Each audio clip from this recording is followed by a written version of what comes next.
Hello guys, welcome back to our anime moments. Guys, please like the video and subscribe to my channel. Today is explanation of upcoming episode of Tales of Herding Gods based on novel. So let's start. The treasured ship left the Yudu life forms in the dust, its speed becoming faster and faster. This was something that had never happened before. On the deck, Pan Gongso and the rest grabbed onto the guardrails in a hurry so that they wouldn't fly off. Could it be that Qin Mu that brat used the silver helmet to drive the ship? Pan Gongso looked around for him Qin Mu and to his surprise saw him holding onto the guardrails as well. He wasn't wearing the silver helmet, so it was obvious that the person controlling the ship wasn't him. Pan Gongso was slightly stunned. If it wasn't Qin Mu driving the ship, then who was the one doing it? Could there be another terrifying entity hidden on the ship, or was the ship possessed? Ever since they had come to this strange ship, weird things had been happening one after another, and until they had yet to explore the whole ship. Thinking back on it, it sure was terrifying to meet such strange incidents time and again. The treasured ship was speeding through Yudu world, which was a piece of darkness with no heaven or earth. As they sailed through this endless dark, it was truly frightening.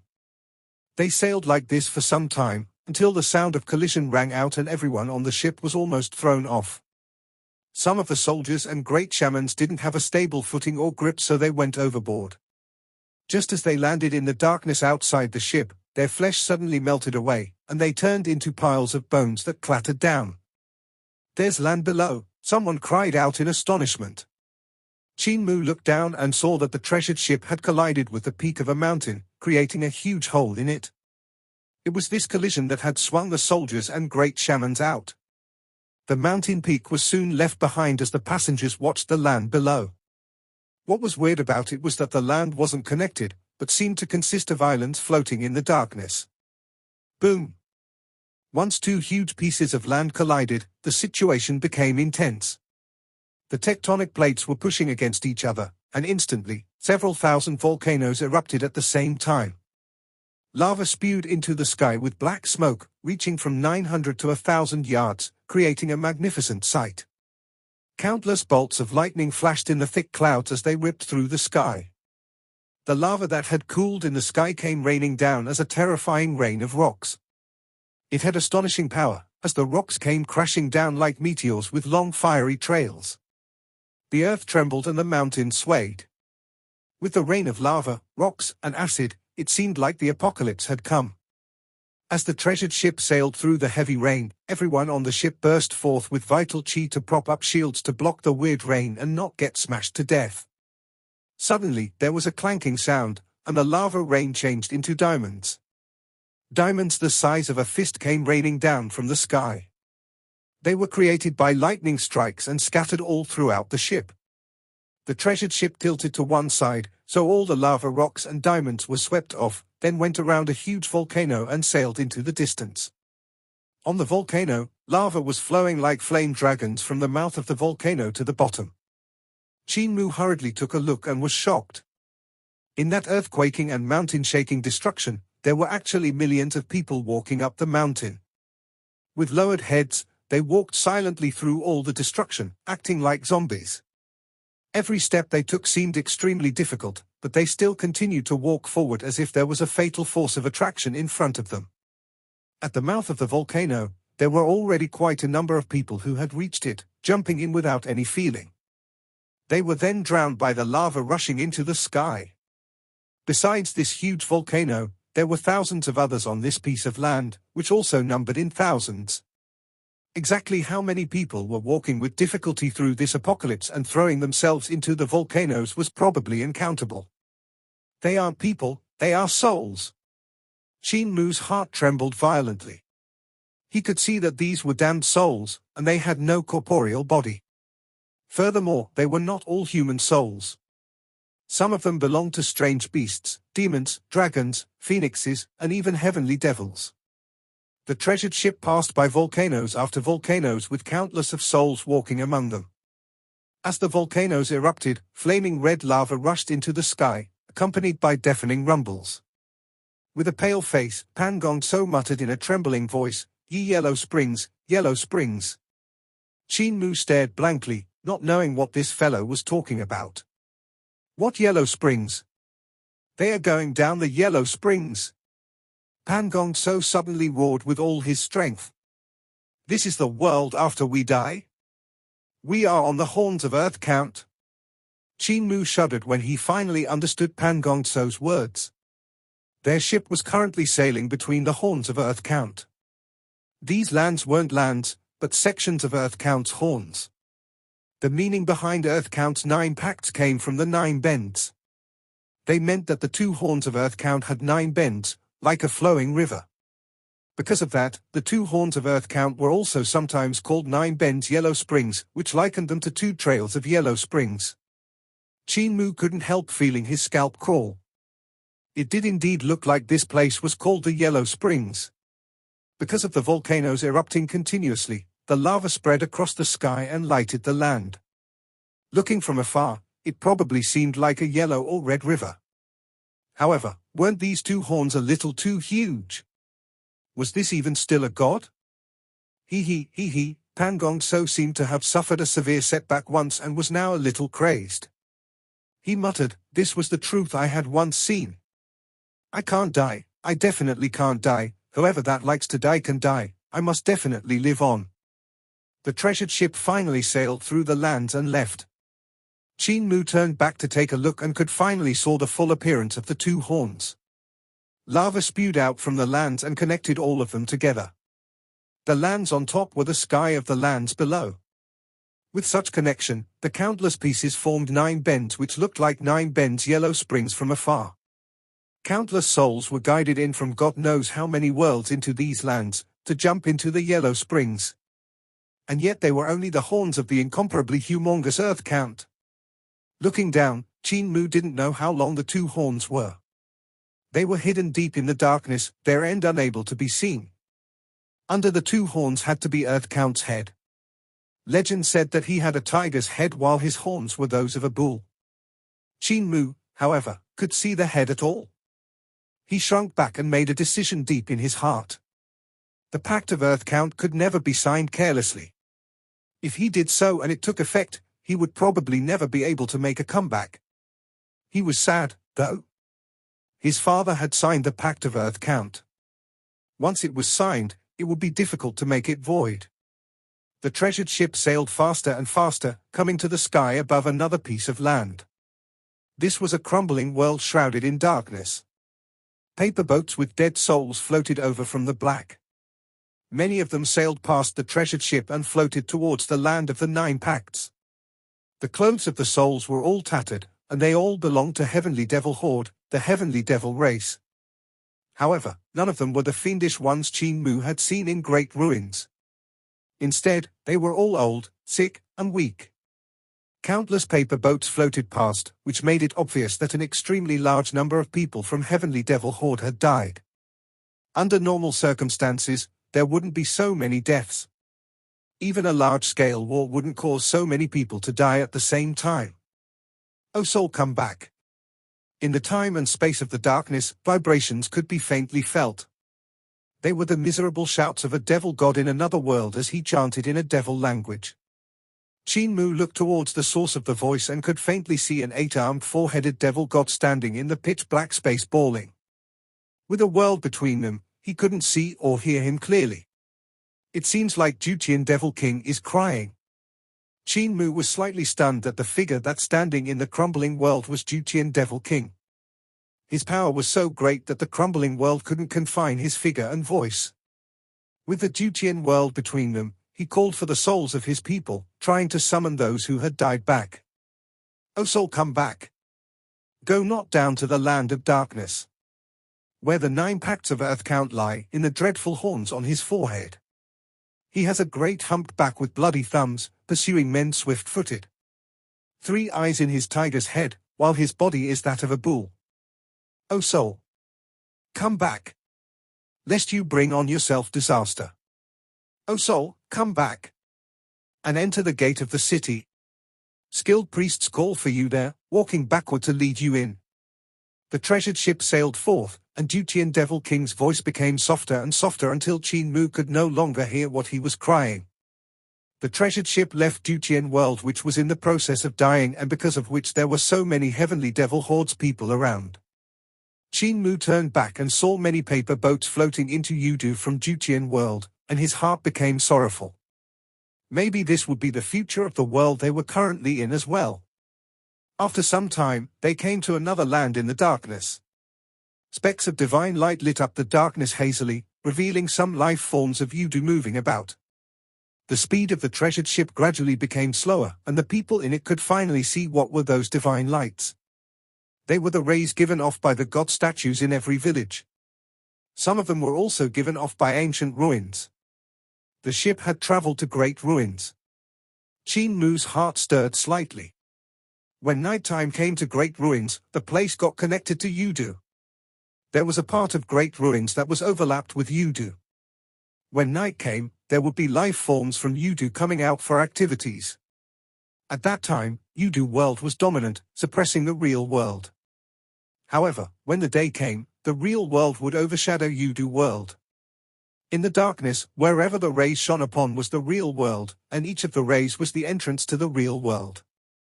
This meant that if they entered any village protected by the god statues or any ruins, they would be able to leave Yudu and return to reality. The aim of the treasured ship sailing to here had to have been to send them back to the real world. The speed of the treasured ship became slower and slower, so the passengers could finally see their destination. In front of them was an ancient ruin that was giving off astonishing rays, which forced the darkness back. There was also a majestic palace over there, but it was already dilapidated. Yet the majestic god statues were still giving off rays that lighted up the darkness. The treasured ship slowly stopped and floated into the sky above the ruins. Below it, there was many strange beasts lying prone, as well as some passers-by that were getting along well with the strange beasts while avoiding the invasion of the darkness. They all raised their heads and looked curiously at this ship that had suddenly appeared above them. Qin Mu called the two white bats and the dragon Qilin to jump from the ship. Pan Gongso also had his retainers to jump off the ship. One of the shaman kings looked at Qin Mu and said with a flickering gaze, "Grandmaster." Pan Gongso shook his head. "We are now in great ruin, so we shall follow the rules of great ruins, don't create additional troubles." Qin Mu raised his head to look at the ship with a complicated expression. The treasured ship slowly rotated and changed its direction before sailing out of the ruins and into the darkness. The man in the tree had to have driven the ship back into Yudu to look for his family. This is not Ghost Valley. Fu Yuchen looked around. The two white bats were slightly reserved as it was their first time leaving Ghost Valley. They wanted to hang upside down yet felt too shy to do it. Qin Mu raised his head to look at the dilapidated hall and roof over them before saying, "You guys can hang on the roof and take a break, don't alarm the others. I'll bring you guys back to Ghost Valley tomorrow. Once we reach it, I'll give you guys the antidote." The two white bats let out sighs of relief and flew up silently. They hung under the roof, their hands crossed in front of their chest. Fu Yuchen opened his eyes and said in a low voice, "This brat lied to us, we were not poisoned at all." Fu Yuchia was astonished. "We were not poisoned? Impossible, we were clearly in pain when the toxin flared up." Fu Yuchen rolled one of his eyes. The toxicity should have been undone long ago. When he first gave us the antidote, he must have already undone the poison. The rest was just to scare us. Otherwise, we would already have died from poison after the passage of 2 months plus. Fu Yuchia was furious. "This brat lied to us to get us to work for him. Let's eat him well done." Oh well, Fu Yuchen said. "Even if we hadn't allied with him, we still would have been chased by Pan Gongso and his lackeys. They wouldn't have let us off. By allying with the brat, we instead got to live on, so it isn't bad for us. It's also because of him that we know our old ancestors are still alive. Now our white bat race won't have to go extinct. Let's go back to wake our ancestors and have them give birth to girls for us." Fu Yuki was excited. "Give birth to 2 females? No, it should be a nest of females. I want to hug them left and right." "Wait a minute. Brother, we are generations away from our old ancestors, so even if they give birth to 2 girls, in terms of seniority they would be our great-great-great-grandmothers, this seniority. Troubled expression filled the faces of the two white bats, and they could no longer fall asleep. In the ruins, Qin Mu leaned against the dragon Chilean's body to rest. There were over a dozen god statues guarding the place, and their rays lighted up the entire ruins. Qin Mu still didn't know where this ruin was located in Great Ruins. He would have to fly into the sky during the day to observe the surroundings, only then could he determine his location. Pan Gongso took a glance at him, then also sat down. The dozen of great shamans, shaman kings, and the remaining few soldiers of barbarian Di Empire that were lucky to be alive surrounded him. Qin Mu looked around and saw many strange beasts. There was no lack of strong existences among them, and their physiques were huge. They were even larger than the dragon Chilean in his full form. These people are slightly interesting. His pupils slightly contracted as his gaze landed on the bodies of some travelers. There were 3 groups of them, and one of them consisted of 3 eminent monks. They were rugged-looking, but they had kind gazes, even if there was a strong demonic air about their bodies. Little Thunderclap Monastery's monks. Qin Mu felt the demonic air about their bodies and immediately realized who they were. Little Thunderclap Monastery was a sacred ground, but it belonged to the demon race. Their head was revered as Little Rulai, and he was a junior brother to Old Rulai. He had exceptional abilities and had also achieved the realm of Rulai. Little Thunderclap Monastery was referred to as Little Western Paradise and was even more west than Great Thunderclap Monastery on Mount Meru. It was located on the westernmost side of Great Ruins. Since I can see the demon monks of Little Thunderclap Monastery, could we be at the west of Great Ruins? Qin Mu's heart sunk slightly. It was his first time going to such a far-off place, since Great Ruins was extremely vast. This place might be even farther away than Roland's Golden Palace. The second group of travelers only had 2 people, a man and a woman. They were both very young and looked like a married couple. There was nothing dangerous he could see about them. The 2 of them wore outfits of different tribes. The man had a white cloth wrapped around his head, revealing his black hair on the top of his head. On the other hand, the woman donned gold and silver, wearing numerous accessories made from those 2 metals and jade on her body. She had tied her head with a black head covering, and it hung down with her beautiful hair in front of her slightly bulging chest. There was also a little red flower fastened to the top of her head. Her hand was very fair. The sleeves of her shirt were quite short, revealing more than half of her small arm. It wasn't thick, yet there were over a dozen gold, silver, and jade bracelets of different thickness on her wrist. These 2 people were guarding a magnificent carriage of a very strange shape. Qin Mu had seen some magnificent carriages before, and most of them were very squarish. Some of them had a year top with an octagon top. The year top represented the square earth and spherical heavens, while the octagon top represented the 8 points of a compass. They were both symbols which signified status.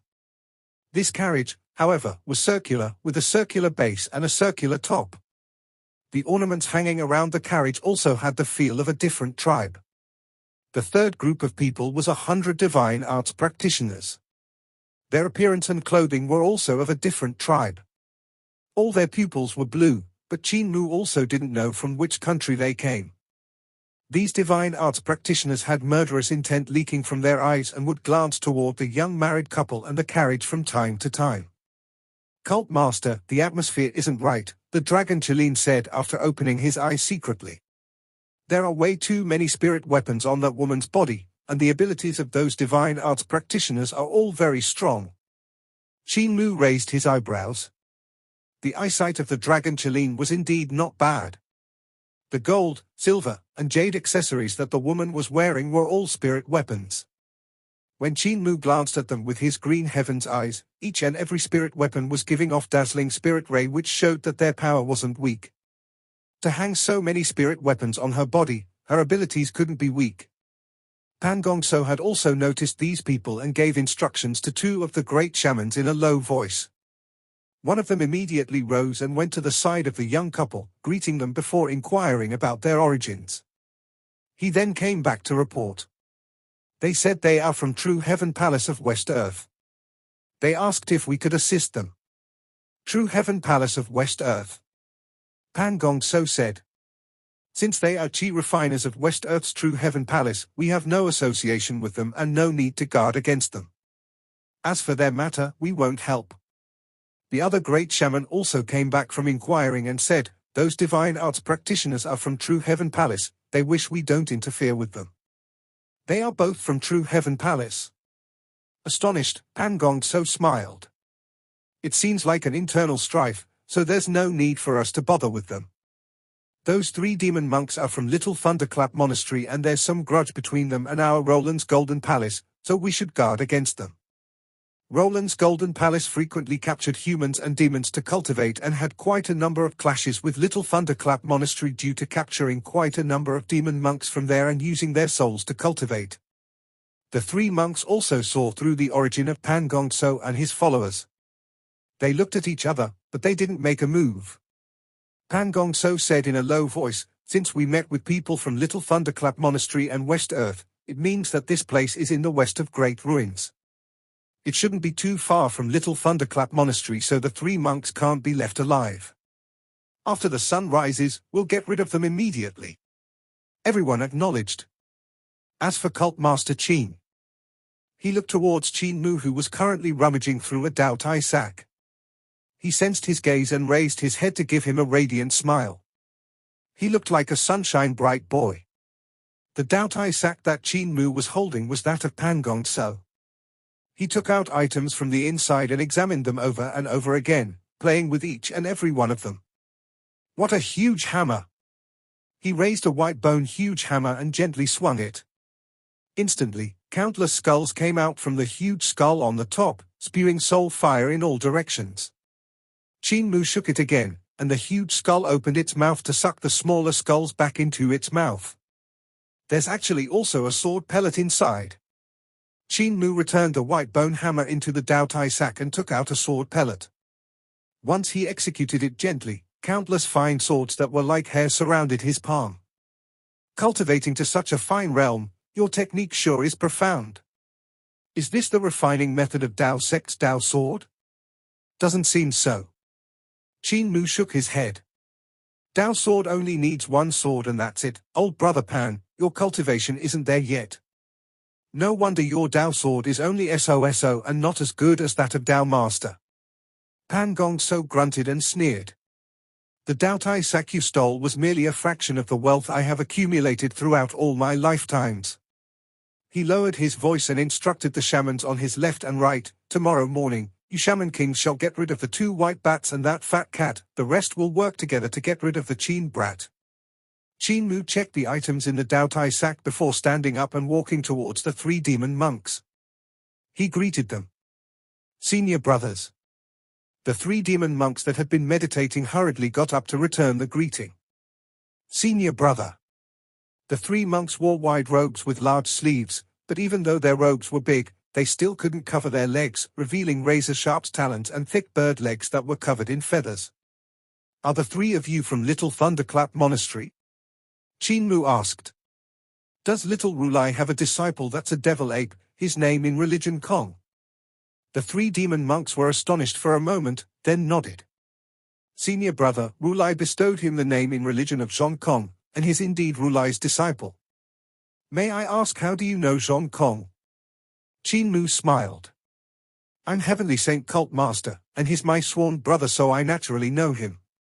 I see. The 3 monks let down their guards and smiled. One of them said, my name in religion is Ding Ju, and these are my brothers, Ding Ji and Ding Ming. We pay our respects to Heavenly Saint Cult Master. Qin Mu took a look at Pan Gong So and said, that youth is the Grand Master of Roland's Golden Palace and has 3 shaman kings beside him. 2 of them are on Celestial Being Realm and 1 of them is on Life and Death Realm. The 3 monks were shocked, their faces turning ashen. What can we do then? We are still not at Celestial Being Realm, we can't fight them. Qin Mu smiled. Don't worry, there's me. I'll bring you guys out tomorrow. Follow me, let's rest over there. The 3 monks relaxed and followed him to Dragon Chilin's side. They immediately greeted him. Senior brother.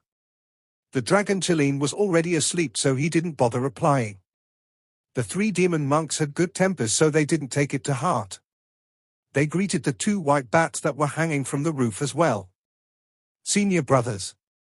The two white bats cupped their fists and returned the greeting. Senior brothers. Only then did the three demon monks sat down to continue meditating. Pan Gong So saw the situation, and his face turned slightly black. He humphed to himself. Qin Mu asked with a pleasant expression, "Have the three of you heard of Heavenly Saint cult before?"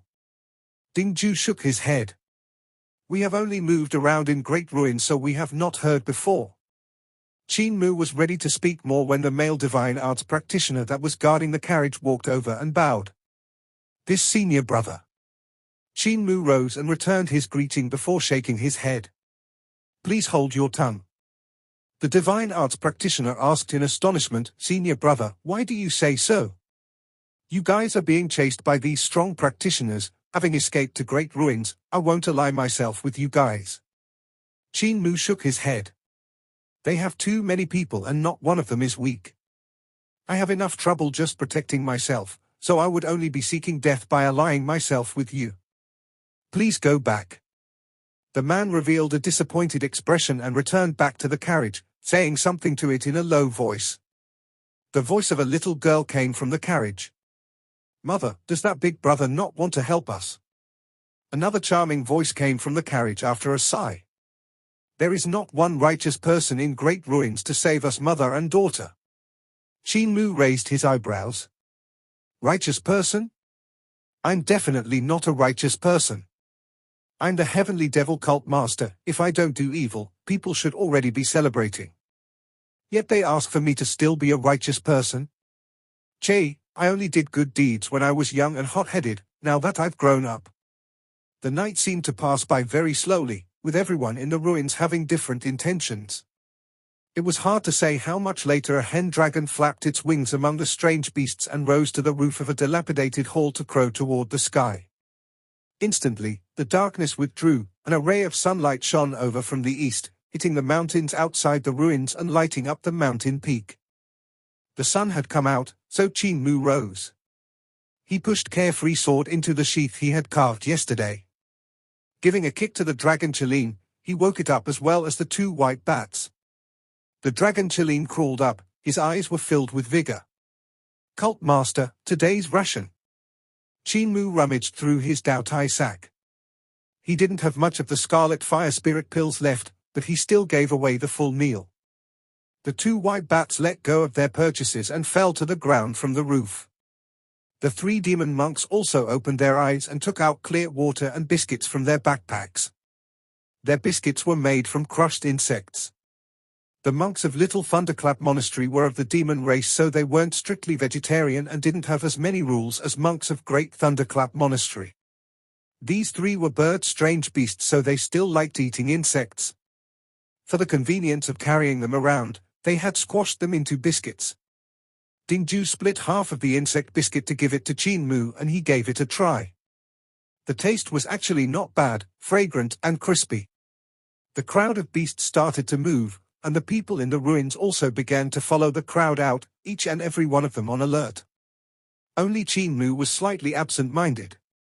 This place was close to the west borders of great ruins, and he really wanted to see where the darkness disappeared. Since the darkness of great ruins flooded in from the west, that place had to be where it originated. If Qin Mu found it, he just might be able to find the source of great ruins' calamity. The beasts walked out of the ruin, and Qin Mu turned back to have a look. He saw that the carriage was also driving over, but he could no longer see the woman with the little red flower or the man with a white cloth wrapped around his head. He only saw two deers covered in plum blossom spots pulling the carriage. There was a white cloth wrapped around the buck's horns while the ears of the doe were wrapped with a black cloth. There were gold and silver chains and pendants hanging in front of its chest. On its head, there was a little red flower while its two front legs had over a dozen gold, silver, and jade bracelets. So they are demons? Qin Mu blinked. Yesterday, he hadn't managed to see that the married couple were a pair of strange beasts. There was no demonic air about these people's bodies, so he never expected that they would be two deers that had cultivated until they could change their shape into that of a human. This kind of technique is pretty extraordinary. It should be an orthodox cultivation technique. Are they guests from West Earth? Qin Mu thought to himself. When Qin Mu looked behind the two, he saw that the 100 divine arts practitioners followed silently behind the carriage. A small head with 2 braids popped out from it and took a look backward. 2 fair hands then pulled the head back and closed the window of the carriage. Qin Mu retracted his gaze.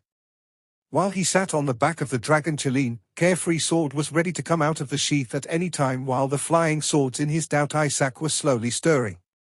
The 2 white bats flew up silently and traversed the herd. In the meantime, the robes of the 3 demon monks fluttered as they moved a great distance every time their talons touched the ground. Pan Gong So's gaze flickered as he looked around.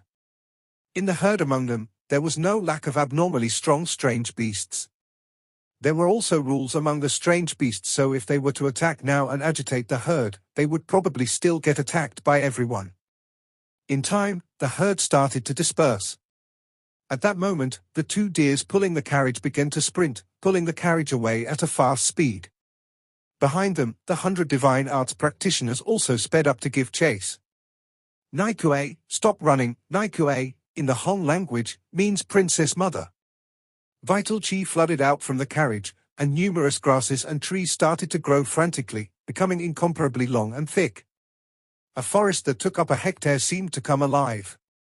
The ancient trees instantly pulled themselves out from the ground, becoming walking giants. When they lifted and landed their roots on the ground trembled.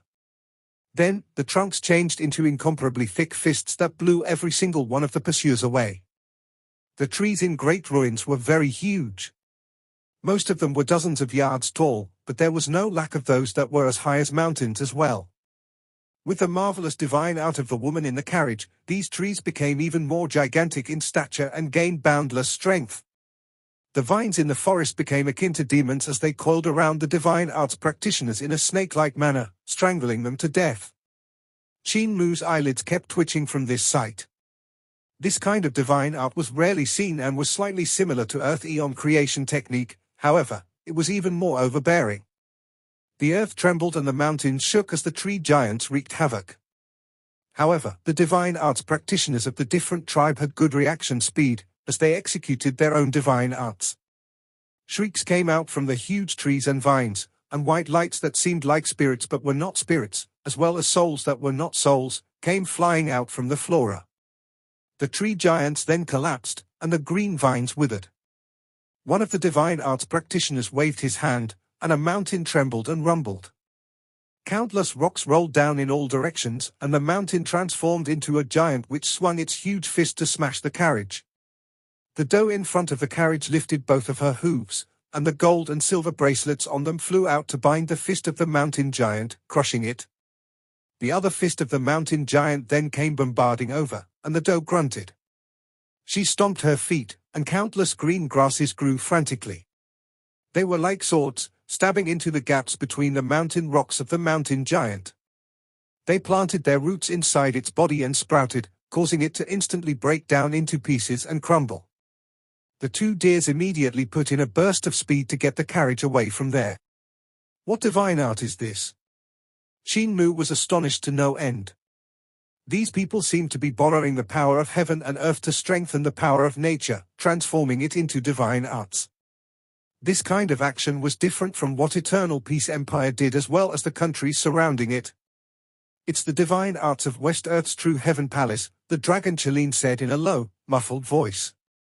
I had gone to West Earth with Patriarch once, and true heaven palace is the sacred ground there.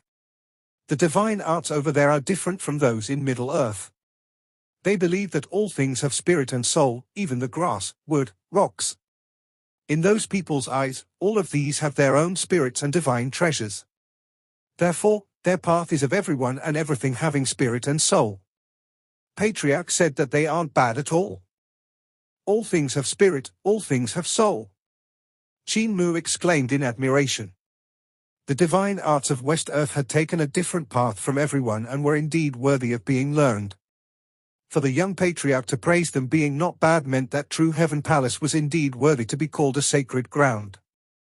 Using divine arts to create a mountain giant was simply astonishing. A mountain just coming to life and becoming a giant to battle was simply world-shaking. This contained unimaginable attainments in regards to its force of destruction which widened Qin Mu's horizons. Its force of destruction is just too huge. Great Cult Master Qin became excited. I wonder if there are not yet demolished houses in West Earth. I'm afraid they wouldn't even have a single mountain, right? If I could learn this, it would be pretty good to tear down mountains to make roads. Attack! Suddenly, Pan Gongso gave an order, and everyone under him sprung into action at once. Knife pellets filled the sky, and countless sword lights came raining down on Qin Mu. At the same time, the three shaman kings also moved and cast shaman spells to bring the two white bats down from the sky. Qin Mu laughed loudly and raised his clothing up to vanish. In the next instant, he appeared beside the great shamans and soldiers of barbarian Di Empire. Once his carefree sword flew out, countless sword lights burst forth from his Dao sack and shot off in all directions. Swoosh! 8,000 swords filled the ground and floated in an area of 300 yards. Blood continuously dripped off from the blades of the swords, when only two great shamans of 7 Stars realm had escaped unscathed. They withstood the countless sword lights and didn't get pierced through the heart, however, they had been frightened. Teleportation clothing? Pan Gongso was astonished. Qin Mu had made his move way too fast. By relying on the teleportation to come right next to them, he instantly unleashed his fatal move. With a raise of his finger, carefree sword flew up and countless sword lights swirled around it, slashing down towards one of the great shamans on 7 Stars realm. Golden wings appeared behind the great shaman's back and flapped repeatedly. Countless golden feather swords flew out and clashed with the attack. Qin Mu was suddenly overwhelmed and blown backward. As he did so, his clothing covered his body, and he vanished. The next instant, Qin Mu appeared behind that same great shaman, and his 5 fingers opened up, making carefree sword and the rest of the 8,000 swords was over. At this moment, Pan Gongso's body turned and he also vanished. The dragon Qilin and the 3 demon monks came sprinting over, and the 2 great shamans on 7 Stars realm rose into the sky. They were being chased by the 3 demon monks who shook their bodies to transform into 3 golden winged doppings that pounced toward them. The dragon Qilin opened his mouth to roar, and a pillar of fire shot towards Pan Gongso. He didn't dare to take it head on, and his figure flashed, vanishing and appearing at the side of the 3 shaman kings. The 3 shaman kings were beating the 2 white bats furiously, but the 2 white bats could truly take a beating. Even as they were getting beat up by a shaman king on life and death realm and 2 on celestial being realm, they could still jump around. They truly had a thick skin. Gongmu, you shall deal with these 2 white bats.